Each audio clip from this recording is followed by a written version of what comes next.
Nathalie Papin, bonsoir et bienvenue à la librairie Dialogue.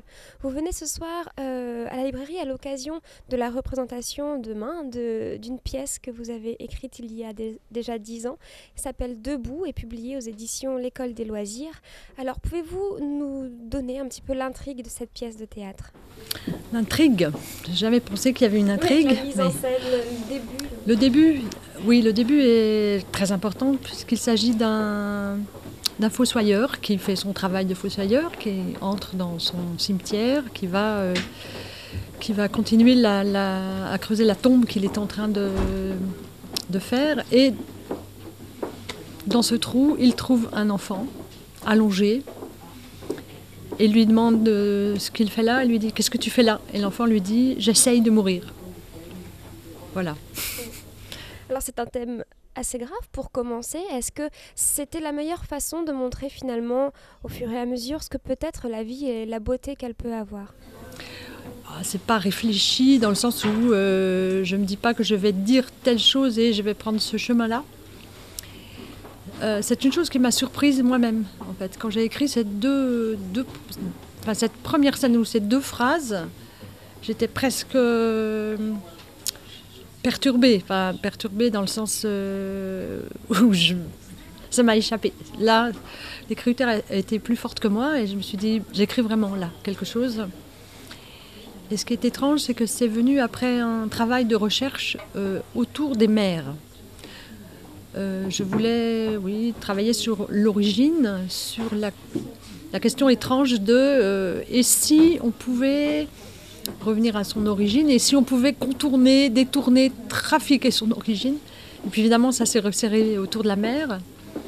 Et puis, je me suis appuyée sur les archétypes des mères. J'ai beaucoup lu, je me suis beaucoup promenée dans le monde des déesses mères, dans différentes cultures, que ce soit les Amazones, que ce soit Gaïa, que ce soit les trois parcs, que ce soit Devi dans la culture indienne. Et puis, à un moment donné, j'ai laissé tomber tout ça. Et là, j'ai commencé à écrire. Et à ma grande surprise, il n'y avait ni mère, ni femme, ni figure féminine. Il y avait un homme et un enfant. Et ça, c'était très, très étrange pour moi. Je me suis dit, mais où sont les mères ? Et en fait, j'ai pu en parler parce que, justement, on était dans le manque, dans la figure manquante de la mère. Et là, je pouvais vraiment en parler, quoi. Enfin, raconter une histoire, parce que je ne parle pas des mères, je raconte une histoire, moi. Voilà. Alors, dans cette histoire, on est un petit peu dans un univers un petit peu fantasmagorique, parfois onirique. Est-ce que c'est une manière de montrer l'intemporalité du thème ? Oui, et puis c'est une fable, c'est une manière de se détacher d'une forme de quotidien, de réel, pour accéder à une forme, où chacun peut je vais dire des choses un peu banales là, mais y trouver quelque chose, quoi. Et moi je suis plus à l'aise dans ces figures-là, qui sont à la fois loin et à la fois proches de tous. Et l'écueil que je voulais évidemment, pour moi, éviter, c'était l'écueil de mon lien personnel avec la maternité ou ma propre mère, etc. Bien qu'il soit dedans, mais la façon de m'en éloigner, pour moi, c'était de m'attacher aux figures archétypiques et d'en écrire des figures fantasmagoriques. Alors ce livre, en le lisant, on se rend compte bien qu'il correspond pour les enfants, mais également à tout âge de la vie. Vous écrivez quand même beaucoup pour les enfants. Pourquoi ? Est-ce que c'est un langage particulier ? Est-ce que c'est un public que vous aimez ? Oui, j'aime beaucoup ce public. J'aime beaucoup ce public. J'aime beaucoup m'adresser à cette intelligence-là qui est en train de se faire, qui est très, très ouverte et en même temps qui est là. Qui est là. Je suis très doltoïenne, moi, en fait. Très doltoïenne, pardon. Je crois vraiment à cette chose qui dit... quand elle dit l'intelligence symbolique est étale de 0 à 99 ans, je suis là. Voilà. Et puis je crois que l'enjeu narcissique n'est pas le même quand on écrit pour adultes ou pour enfants. Quand on écrit pour enfants, la personne est plus importante. Pour les enfants, c'est moins important. C'est-à-dire que on peut oublier l'écrivain. On peut oublier, c'est l'histoire qui importe ou l'écrit. Mais demander à des enfants le nom de l'écrivain qui, par exemple, a écrit même Harry Potter. Ils ne savent pas tous.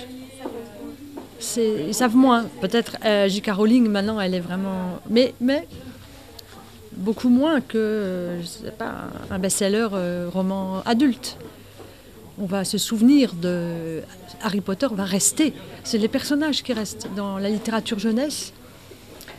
Dans la littérature... Enfin, c'est plus complexe, c'est autre chose dans la littérature...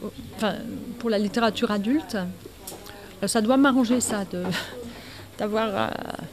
du coup, de pouvoir me retirer derrière une histoire. Alors, c'est donc Christine Pouquet qui a mis en scène pour la représentation de demain, en tout cas, Debout. Qu'est-ce que vous en pensez? Est-ce qu'elle correspond à l'essence de ce que vous avez écrit? Comment dire? C'est autre chose, évidemment, puisque ça vient d'elle. Mais je suis très heureuse de cette mise en scène. Je suis ravie même, je jubile de cette mise en scène. Parce qu'elle va... Enfin, évidemment, un metteur en scène va faire des choix. Donc va faire un focus, par exemple, sur un point ou un autre. Puis elle a eu une trouvaille absolument géniale. Je ne sais pas si je peux la dire, mais en tout cas, elle fait jouer Mère des mères, donc la mère de toutes, par le comédien qui joue Victor. Et ça, évidemment, moi, jamais je n'aurais pu imaginer la chose comme ça, et ça fonctionne très très bien. Et du coup, ça donne une chose, on est presque... C'est shakespearien comme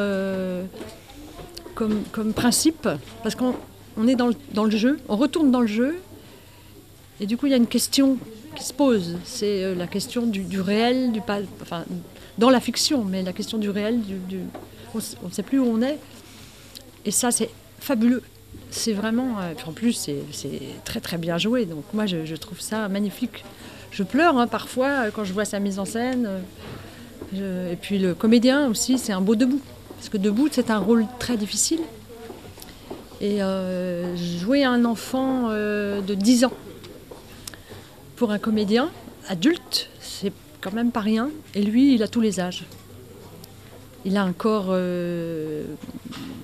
très, très jeune. Enfin, il est... Bon, pourtant, je sais même pas quel âge il a, parce que pour moi, il n'a pas d'âge. Il peut avoir...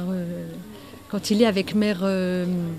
avec des caèdres, c'est presque un tout petit enfant. Et puis, il y a un moment donné, c'est l'adolescent. C'est vraiment l'adolescent en rage. Et puis, c'est l'adulte.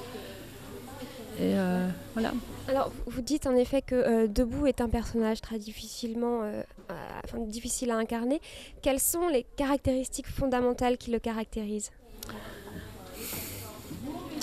C'est très difficile à dire, parce qu'il a un désir de mourir, mais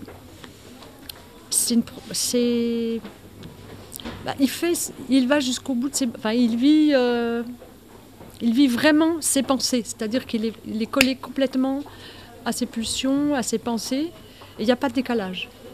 Donc il a le désir de mourir et il y va concrètement, c'est-à-dire il va dans une tombe creusée et il se met là.